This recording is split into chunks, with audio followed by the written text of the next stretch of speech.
Hello，大家好，我 Michael 吓，今日就嚟呢個林森片區呢個地方咧，再介紹到靚房俾大家啦吓。咁我介紹呢個樓盤咧，就係我哋之前講過嘅萬常豪苑呢個樓盤啦吓。呢個樓盤咧，大家之前介紹都應該都比較了解啊吓。總棟數咧，佢其實係一個有3棟啊、4棟啊吓。咁個總戶數係大概係一個1000戶一個比較唔大唔細一個樓盤啦，呢個規格噶吓。咁我企喺呢個位置咧，就喺一個金匯呢條路就金匯大道啦啊。咁呢個金匯大道咧，佢係連接14地鐵後線咧，同埋去惠陽中心區嘅一個主幹道嚟噶吓。大家可以見到嗰度咧，有一座最惠陽最中心嘅地方，最高嘅樓咧就係嗰個1中心啊吓。總共樓層係有60層啊吓。咁呢個咧，而家大家睇得到咧，對面咧好多成熟小區啦，同埋一個咧細蚊仔玩嘅遊樂園、親子樂園啊。咁我哋望一望呢個巴士站先。咁呢個巴士站總共有幾條線嘅吓？從呢個5號線開始啦，講一個惠陽青關中心咧，到呢個依家我哋呢個位置就萬常豪苑啦，到呢個總站係惠陽高鐵站嘅吓。係，然後咧168A 線咧係從深圳地鐵14號線咧，直接到呢個沙田東澳村啊吓。都係經過呢個站嘅，同埋336咧呢個多取硅谷咧一直到總站到呢個惠陽高鐵站嘅吓。咁368線咧從呢個惠陽西公交站咧到呢個總站係呢個邊海公園，呢個去大亞灣啊吓。咁新會議線咧喺呢個深圳地鐵14號線啦，我哋離呢度位置都非常之近啊。到呢個總站係科技園。咁新會議之前都係一樣，深圳地鐵14號線嘅沙田站咧到呢個星河單體嘅呢個社區啊吓，仲有一條線咧係 M425咧都係沙田地鐵站到呢個惠陽天虹商場呢個位置吓。咁從呢個路線嚟睇咧，我哋呢個位置咧非常之便利啊！去深圳沙田14號線只要2-3公里都可以到得到啦吓。同埋咧，如果係買餸咧買嘢咧，對面嗰度有3個超市啊，大型超市可以買嘢吓，非常方便啊吓。咁嘅醫院咧就係往呢條路咧金匯大道接落去咧，到嗰個最高1中心嗰棟樓咧樓下嗰邊咧就係一個3甲醫院、3河醫院吓，同埋樓下仲有一個天虹商場吓，所以呢度位置咧非常之便利嘅。咁依家咧，我哋事不宜遲，我哋入下花園望望先喎。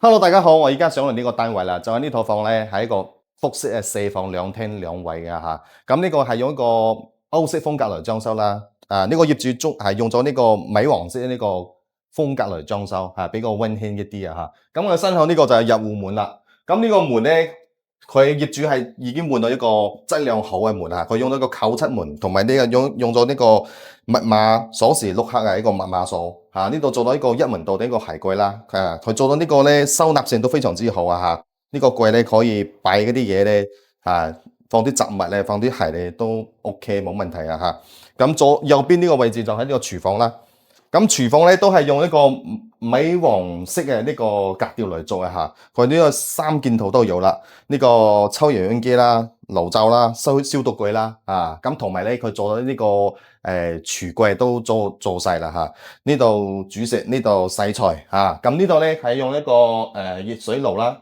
咁呢個咧係呢個天然管道啊，呢個開關係呢個位置嘅吓，佢呢度仲有一個好闊嘅空間，所以喺呢度咧做嘢咧都唔會逼啊吓。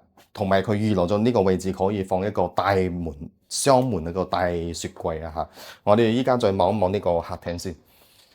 咁呢個客廳嘅開間大概有4米度一個距離嘅嚇，佢呢個仲用咗一個直排梳化啦。咁呢個梳化咧差唔多有3米嘅一個長度嘅，可以睇出呢個客廳咧非常之大氣啊。咁呢度咧就係做咗電視櫃，放咗一個70寸嘅呢個大電視啦。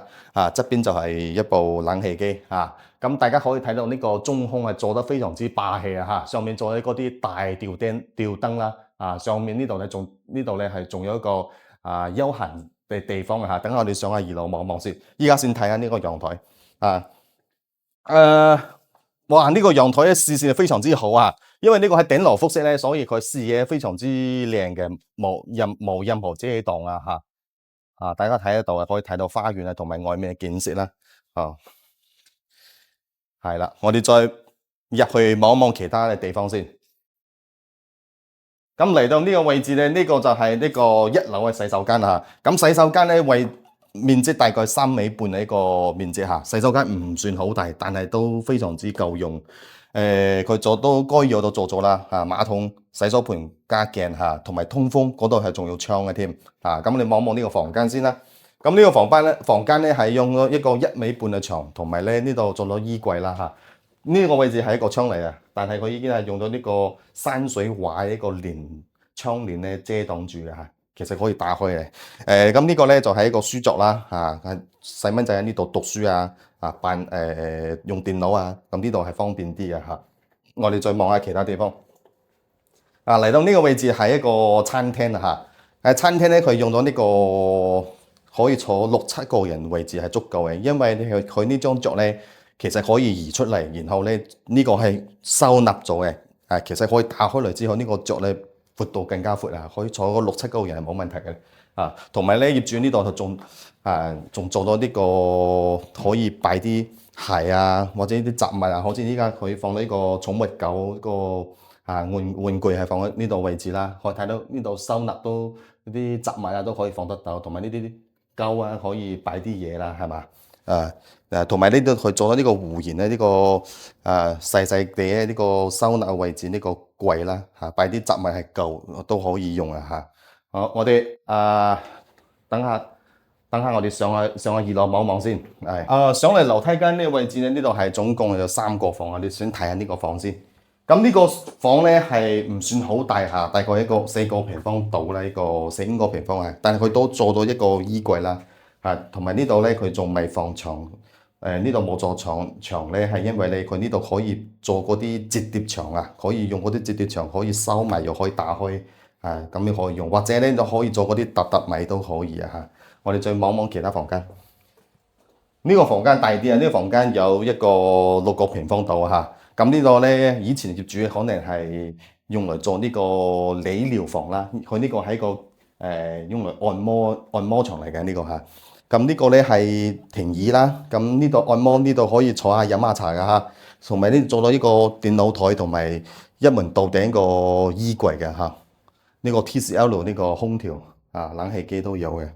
再望下呢個洗手間，洗手間同1樓嘅洗手間面積係一樣嚇，設計都一樣啊。大家可以望望，然後我哋再望下其他房間先。呢個係第4個房間啦，咁呢個房間咧都係一樣嚟。都係放到1米半一個牆，一門到頂個衣櫃，同埋呢度有個窗戶咧，呢個採光都非常之靚嘅嚇，大家可以望望。咁嚟到呢個就係頭先講緊呢個中空呢個位置啦。其實呢個位置咧，佢擺咗一張大床，呢個係冇乜必要啊！嗬，其實可以將呢個床攞咗佢之後咧，就擺啲飲茶嘅地方比較靚啲。可能業主屋企人比較多啲啊，所以佢利用呢個地方都做一個房間。大家可以睇到呢個中空呢個燈同樓上望到樓下咧，非常之大氣啊，非常之靚啊，可以睇得到嘅嚇。咁我哋總結下呢套房先嚇。咁呢套房咧係總價係56萬8嘅嚇，業主報價56萬8。貸款咧可以貸30萬啊，首付係26萬8千啊嚇。咁月供咧係1300一個月嘅。咁大家覺得呢套房你有興趣咧，可以加我微信或者呢個下底留言啦。呢集到呢度先啦，大家拜拜。